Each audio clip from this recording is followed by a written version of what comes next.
സ്വാതന്ത്ര്യദിന quiz part 5. 3 വട്ടമേശ സമ്മേളനങ്ങളിലും പങ്കെടുത്ത നേതാവ് ആര്?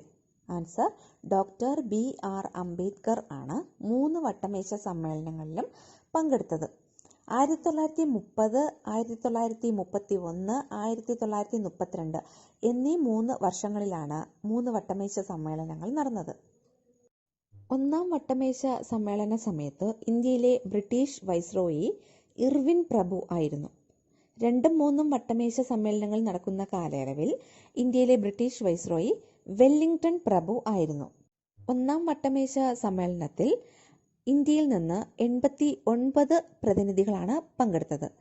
ഒന്നാം വട്ടമേശ സമ്മേളനത്തിൽ പങ്കെടുത്ത മലയാളി K.M. പണിക്കർ ആയിരുന്നു.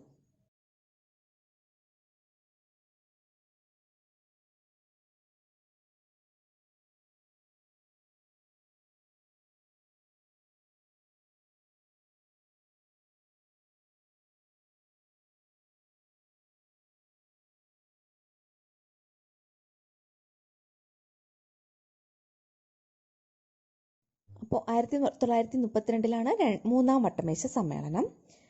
ഈ 3 വട്ടമേശ സമ്മേളനങ്ങളുടെയും ഫലമായി രൂപം കൊണ്ട ഒരു പ്രധാന നിയമമായിരുന്നു 1935 ഗവൺമെന്റ് ഓഫ് ഇന്ത്യ ആക്ട്. ഇനി ഈ 3 വട്ടമേശ സമ്മേളനങ്ങളിലും പങ്കെടുത്ത വനിതാ പ്രതിനിധി ആരായിരുന്നു? ബീഗം ജഹനാര ഷാനവാസ്.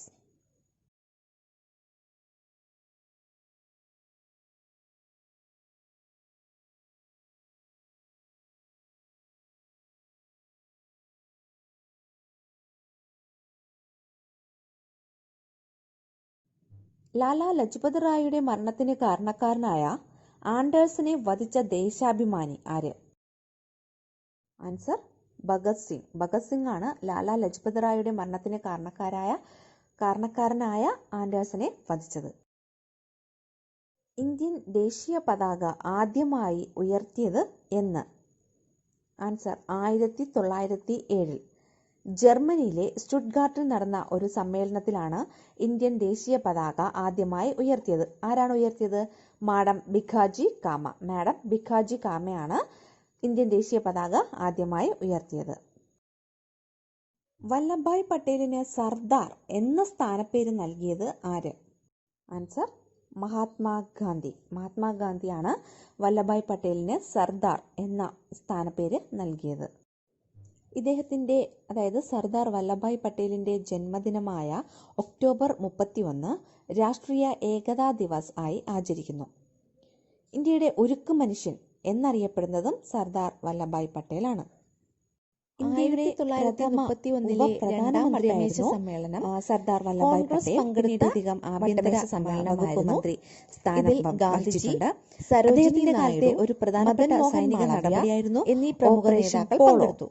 അപ്പോൾ എന്താണ് ഈ ഓപ്പറേഷൻ പോളോ? ഹൈദരാബാദിനെ ഇന്ത്യയുടെ ഭാഗമാക്കി മാറ്റുവാൻ ഇന്ത്യൻ സൈന്യം നടത്തിയ ഒരു നീക്കമാണ് ഓപ്പറേഷൻ പോളോ എന്നറിയപ്പെടുന്നത്. ഒരു കോഡ് നെയിമാണ് ഈ ഓപ്പറേഷൻ പോളോ എന്നുള്ളത്.